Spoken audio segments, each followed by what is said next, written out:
এই যে তেল গরম হয়ে গেছে, 5 ফোঁটন দিয়েছি, এই চিংড়ি মাছ দিলাম,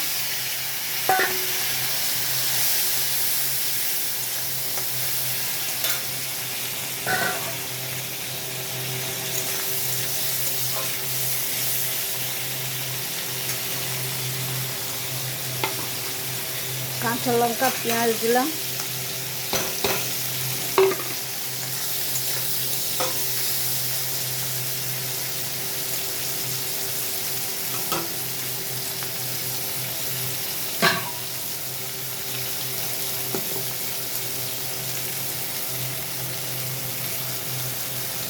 কাঁচা লঙ্কাটা পেঁয়াজটা লাল লাল ভাজা হোক একটু।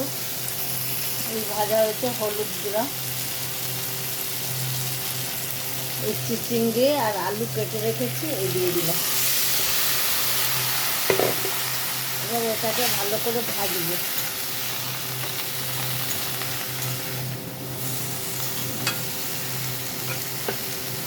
এদিকে পোস্ত আর সর্ষে আর গুড় রেখেছি, ভাজা হয়ে গেলে এই মশলাটা দেবো আর টমেটো দেবো।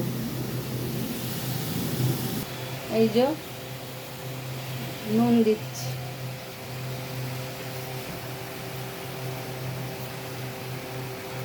নুন দিয়েছি, এটা ভাজা হবে। একটু জল বেরিয়েছে, চিচিঙ্গের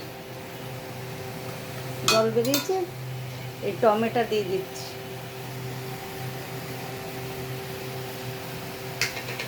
আর সর্ষে আর পোস্ত বাটা আর লঙ্কা বাটা আর গুড় দিয়ে দিচ্ছি।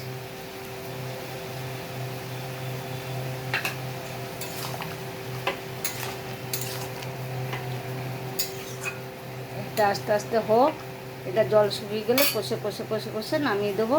এটা চিচিঙ্গে আলু পেঁয়াজ চিংড়ি মাছ পোস্ত আর সর্ষে বাটা দিয়ে করছি। এই দেখুন চচ্চড়ির ঝোল শুকিয়ে গেছে, কি সুন্দর।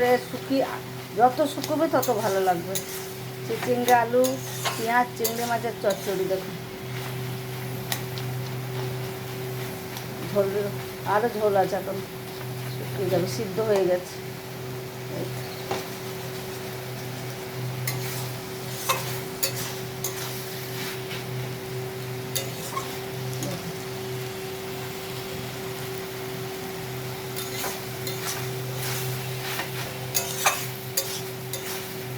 গ্যাসে আমি এখন 10 মিনিট ওইভাবে বসিয়ে রেখে দেবো।